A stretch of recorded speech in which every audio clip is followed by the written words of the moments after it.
இந்த வீடியோவில் பார்த்தீங்கன்னா இந்தியா பாகிஸ்தான் மேட்சை பற்றி தான் பார்க்க போகிறோம். அண்ணால் பறக்கும் இந்தியா பாகிஸ்தான் மேட்ச்னாலே அண்ணால் பறக்கும் அது போல் இருக்கும் மேட்ச்சு.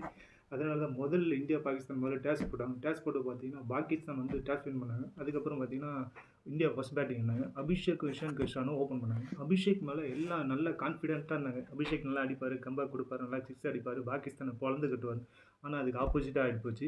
அபிஷேக் வந்து ஃபோர்த்து பாலே கேட்ச் அவுட் ஆகிட்டார். அதுக்கப்புறம் இஷான் கிஷான் நல்ல பர்ஃபார்மன்ஸ் கொடுத்தாருங்க. பார்த்தீங்கன்னா ஃபஸ்ட்டு அவர் அவுட் ஆனோடனே நெக்ஸ்ட்டு ரெண்டாவது ஓவரில் ஃபஸ்ட்டு பால் 6 அப்ரைடு ஓவரில் லெக்கில் செம்ம அடி. அதுக்கப்புறம் அப்ரைடே பயந்துட்டாப்புல. அதுக்கப்புறம் ஃபோர் செம்ம பறக்க விட்டார் பால். அதுக்கப்புறம் பார்த்தீங்கன்னா இஷான் கிஷான் வந்து வெறும் 27 பாலுக்கு 50 ரன் அடித்து பட்டையை கிளப்பிட்டார். அதுக்கப்புறம் திலக் வர்மா வந்தார். திலக் வர்மா வந்து என்ன பண்ணாருன்னா நல்ல அதிரடியாக ஆடுவார்னு எதிர்பார்த்தாங்க எல்லாம். நம்ம T20 ஸ்குவாட்லேயே எல்லாமே வெயிட்டான டீமு அப்படின்னு பார்த்தோம். அதிரடியாக பாகிஸ்தான் கூட நல்லா பர்ஃபார்ம் பண்ணோம், நல்லா அதிரடியாக ஆடணும்னு நினச்சோம். ஆனால் திலக் வர்மா என்ன ஆச்சுன்னு தெரியல, 24 பாலுக்கு 25 ரன்னு தான் அடித்தார். அதுக்கப்புறம் வந்து சூர்யாவும் ஸ்பின்னுனா நல்லா ஆடுவார். சூர்யா ஏன் இப்படி ஆகிப்போச்சு அப்படின்னு சொல்கிற மாதிரி தான். சூர்யா வந்து 29 பாலுக்கு 32 தான் அடித்தார். எல்லாமே ஸ்ட்ரைக் ரேட் பார்த்தீங்கன்னா 100, 100 ரேஞ்சில் தான் இருந்தது. என்ன ஆச்சுன்னு தெரியல. இஷான் கிஷான் வந்து நல்லா பர்ஃபார்ம் பண்ணார். அதுக்கப்புறம் பார்த்தீங்கன்னா திலக் வர்மாவும் சூர்யாவும் அந்தளவுக்கு நல்லாவே பர்ஃபார்ம் பண்ணல. இஷான் கிஷான் பார்த்து சொல்கிற மாதிரி தாங்க ஆகிப்போச்சு. யார் அடித்து பொறு கிளம்பி அதிர்ந்து பூமி கண்ணில் தெரியுதோ அவர் தாங்க இஷான் கிஷான்ற மாதிரி பாகிஸ்தான் செம்ம அடி பொழந்துட்டார். அதுக்கப்புறம் வந்து உஸ்மான் வந்து ஃபஸ்ட்டு ஸ்டார்டிங்கில் சூர்யா வந்து நல்லா ஒரு அடி 4 அடித்தார். அதுக்கப்புறம் சூர்யா வந்து உஸ்மான் ஓவர்லேயே அவுட் ஆகிட்டாருங்க. இந்தியாவுக்கு என்னதாங்க ஆச்சு? மிடில் ஆர்டர் அந்தளவுக்கு ஸ்ட்ராங்காக இருக்குமே. விராட் கோலி இருந்தப்போ ஃபார்மில் பார்த்தீங்கன்னா மிடில் ஆர்டர் ஓரளவுக்கு ரேஞ்சிலே எடுத்துகிட்டு போவார். இப்போ என்ன ஆச்சுன்னு பார்த்தீங்கன்னா திலக் வர்மாவும் சூர்யாவும் நல்லா தானே பர்ஃபார்ம் பண்ணிங்க. பாகிஸ்தான் மேட்ச்சில் என்ன ஆச்சு? நல்லா அதிரடியாக இப்போ ஆடியன்ஸ்லாம் பார்ப்பாங்க, நல்லா அதிரடியாக ஆடுவீங்கன்னு பார்த்தோம். ஆனால் பார்த்தீங்கன்னா ஆப்போசிட்டாக ஆடிட்டாங்க. 2 பேருமே செக்ரெட் 100ல் தான் ஆடுறாங்க. என்ன ஆச்சுன்னு தெரில. அதுக்கப்புறம் பாண்டியா வந்து நல்லா பர்ஃபார்ம் பண்ணுவார். பாகிஸ்தான் கூட அதிரடியாக ஆடுவார். 2-3 சிக்ஸ் அடிப்பார். இல்லை ஆடியன்ஸ் வெயிட் பண்ணிடுறாங்க. பட் அதுக்கு நேர்மறையாக ஆகி போச்சுங்க. பாண்டியா ஃபஸ்ட்டு பாலே அவுட் ஆகிட்டார். ரொம்ப கஷ்டமாகி போச்சு. அதுக்கப்புறம் பார்த்தீங்கன்னா டூபே வந்து சிஎஸ்கே மேட்ச்சில் தான் அடிக்க மாட்டேன் நான், இந்த மேட்ச்சில் நான் அடிப்பேன்ற மாதிரி எந்த பக்கம் போனாலும் பறந்து ஃபீல்டிங் பண்ணுறாரு. எந்த பக்கம் போனாலும் பறந்து கேட்ச் பிடிக்கிறாரு. இந்த சிஎஸ்கே ஒரு மேட்ச்சில் ஃபீல்டிங் பண்ண மாட்டார். எல்லாமே உட்கார வச்சு அவுட் ஆஃப்ல தான் பண்ணுவான். சூரியகுமார் யாதவ் என்ன பண்ணார்னா நேற்று தான் அவரு போல் பவுலிங் போட்டார். சரி அவரு பேர் பவுலிங் போட்டு ப்ராக்டிஸ் பண்ணாருக்காண்டிய பேட்டிங் ஆட கற்றுக்கணும். கட்சியில் அந்த மேட்ச்சில் பாருங்கள் உஸ்மான்கிட்டே அவுட் ஆகிட்டாப்புல சூர்யா. அப்புறம் டூபே கொஞ்சம் நல்ல பர்ஃபார்மன்ஸ் கொடுத்தாரு. அதுக்கப்புறம் ரிங்கு என்ன பண்ணார், கடைசி ஓவரில் 6 4 அடித்து கரெக்டாக ஒரு 175 டார்கெட் கொடுத்துட்டாங்க. இந்த பிச்சுக்கு பார்த்தீங்கன்னா 171 172 அந்த ரேஞ்சு அதிகங்க டார்கெட். இந்த பிரேமதாசா ஸ்டேடியம் வந்து ரொம்ப பெருசுங்க. ஏன்னா ஒரு 160 170 அடித்தாலே நல்ல டார்கெட் தான். அது வந்து பவுலிங் பர்ஃபார்மன்ஸ் கொடுத்து நல்லா கீப்பப் பண்ணிடலாம். ஏன்னா எல்லாமே லாங் ஆன் மிட் ஆன் எல்லாமே லாங்கு ஃபுல்லாக. இந்த ஸ்கொயர் லெக்கும் ஆஃபும் தான் கொஞ்சம் கம்மின்னு நினைக்கிறேன். ரிங்கை சும்மாவாங்க சொன்னோம்.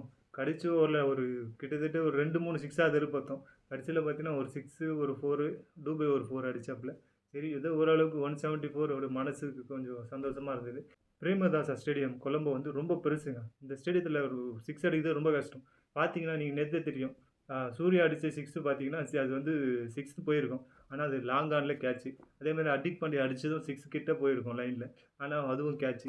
ஆனால் பார்த்தீங்க எல்லாமே வந்து நிறைய கேட்ச் தான் இருக்கும். ஆனால் அவ்வளோ பெரிய லாங் கிரவுண்டுனால ஃபீல்டர் வந்து கவர் பண்ணி கேட்ச் பிடிச்சிடுறாங்க. அதனால் பிரேமதாசா ஸ்டேடியத்தில் பார்த்தீங்கன்னா கிட்டத்தட்ட 170 160 அடிக்கிறது ரொம்ப கஷ்டம். ஆனால் 175 அடித்தது கொஞ்சம் பிக் டார்கெட் தான். ஆனால் இன்னும் 200 அடிப்போமோ எதிர்பார்த்தேன். ஏன்னா இஷான் கிஷான் வந்து 185 7 ஓவருக்குலாம் 80 ரன் அடிச்சிட்டாப்புல. அதனால் ஒரு 190 200 மேலே போகும்னு நினச்சோம். சரி 175 டார்கெட் கொடுத்துட்டோம். நெக்ஸ்ட்டு பாகிஸ்தான் பேட்டிங் ஆடுறாங்க. ஓரளவுக்கு நம்ம பவுலிங் பர்ஃபார்மன்ஸ் கொடுத்து நம்ம வந்து ஜெயிக்கணுன்ற கான்ஃபிடென்ட் இந்தியா கிட்ட. அதே கான்ஃபிடென்ட் நம்மக்கிட்ட என்ன பலம் பார்த்தீங்கன்னா ஸ்பின்னு தாங்க அட்டாக் பண்ணோம். யார் குல்தீப், ரெண்டாவது பார்த்தீங்கன்னா வருண் சக்கரவர்த்தி. இவங்க 2 பேரும் ஸ்பெல் வந்து குல்தீப் நல்ல பர்ஃபார்மன்ஸ் கொடுப்பார். சரி நல்ல பர்ஃபார்மன்ஸ் கொடுத்துருவார் அப்படின்னு தான் எதிர்பார்த்தோம். அது போல் பார்த்தீங்கன்னா அதுக்கு ஆப்போசிட் ஆகி போச்சு. ஏன்னா பும்ராவும் பாண்டியாவும் நல்ல பர்ஃபார்மன்ஸ் கொடுத்துட்டாங்க. ஏன்னா 2 ஓவர்லேயும் 3 விக்கெட் எடுத்தாங்க ஸ்டார்டிங்கில்.